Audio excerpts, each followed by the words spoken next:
Hi, this is Tim of the 1916 Company. Welcome and thanks for logging on. If you love this watch, email us tmosso at the1916company.com for purchase pricing and availability questions concerning this watch.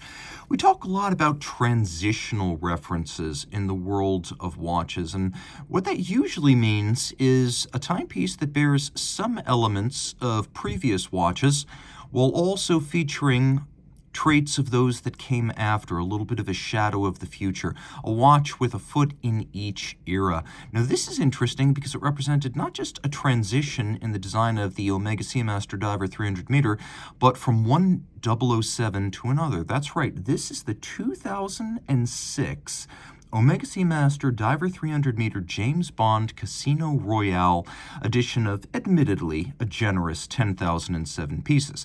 Now what's interesting is because not only were changes occurring on the inside of the watch with the arrival of the Coaxial back then, but James Bond himself had a fresh face. Pierce Brosnan had hung up his license to kill, and Daniel Craig was taking his inaugural turn as 007 back in 2006. And so the watch we have right here is a timepiece that was featured in Casino Royale, even though Craig would go on to sport the Planet Ocean, and that is the Omega Seamaster model most often associated with him. This was really the swan song of the Brosnan-era Diver 300 m. And it went out with a bang, so to speak. Well, a kiss and a bang. 41.5 millimeters in diameter in steel. As ever, it's fairly thin for an Omega Coaxial, especially a diver, these old 2500s. So caliber 2500 inside, allowing this to be just 12.7 millimeters thick from lug to lug, 48 millimeters, 52.5 millimeters from end link to end link with a 20 millimeter spacing between the lugs.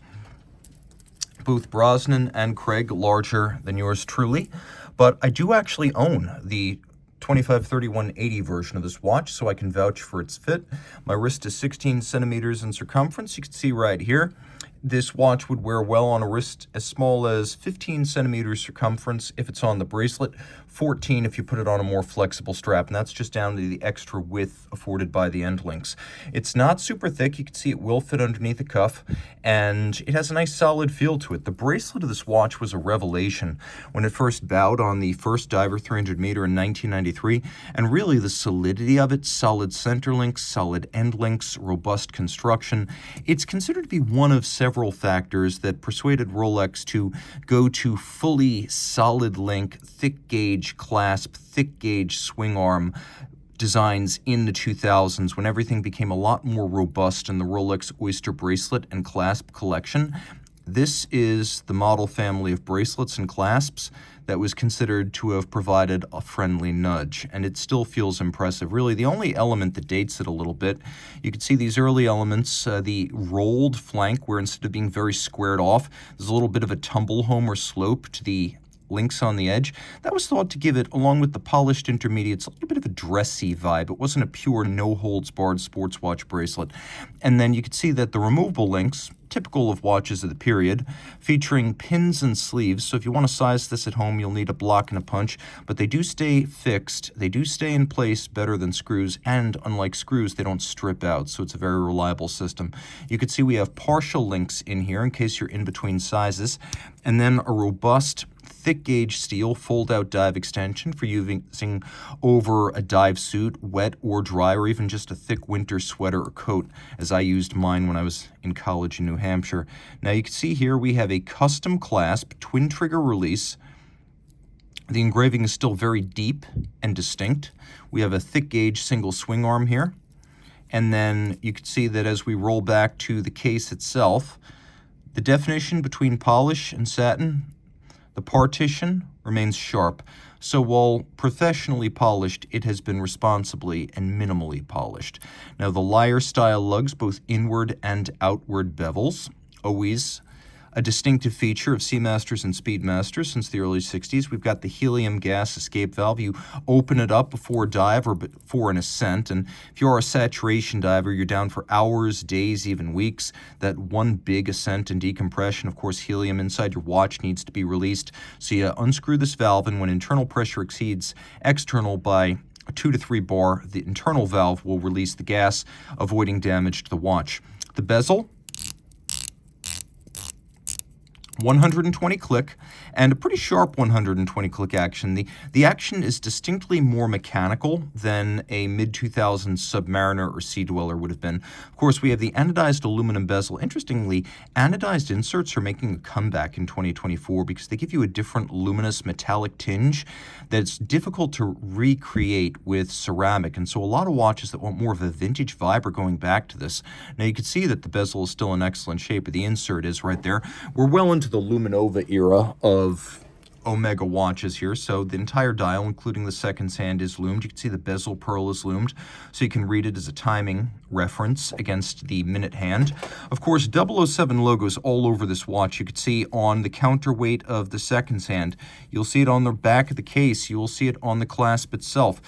You cannot forget, and that's before we get to the rifle motif or the gun barrel motif at the center of the dial. Now, of course, in the mid-2000s, we got an upgrade from the Brosnan era, which meant that we had applique indices on the dial, as well as an applied metallic Omega marquee. All these features were printed back when Pierce was 007 in his 4 turns as James Bond. One feature that has not changed, we have the skeleton-style hands, which are affectionately known as the Bond hands, in contrast to the broadsword hands introduced on the 1998 Seamaster Diver 300-meter GMT. Now, we do have a matte blue base, which has long been the distinctive aesthetic of this model line for the dial. You have that timing reference against the bezel. I always find that's more useful than a chronograph. We have hacking seconds. We also have a quick set dates. You can rapidly cycle the date if you need to do so. The watch is 300 meters, water resistant, all crowns, both helium escape as well as the couronne de remontage. They are all screw down. And on the back, we have the 007 logo and a lot of advertising you probably don't need to read if you already bought the watch. You know that it's 300 meters, coaxial, a chronometer, and you probably even know the edition number of your watch. Inside, we've got the Omega 2500. So the 2500 started life as the Omega 1120, which started life as an ETA 289282. So the 2500 is the 1120 coaxialized. So there have been some upgrades. Power reserve is longer at 48 hours. It's free sprung, 5-position adjusted, chronometer certified. You've got a combination of chronometer certification with coaxial escapements. This is the George Daniels Coaxial, industrialized by Omega in 1999. It fanned out across their model range. It is a double impulse direct and indirect impulse system, but the key is that the friction between impulsed and impulsing surfaces is tangential, like this, rather than the sliding and grinding of a Swiss lever. So it reduces maintenance requirements. It helps to extend power reserve that little bit. Remember, a standard 1120 is 44. This is 48. And it improves chronometry, of course. So there is a lot to love right here. And if you love this watch, Bond fan or no, reach out to Team Mosso at the 1916company.com for purchase and pricing details.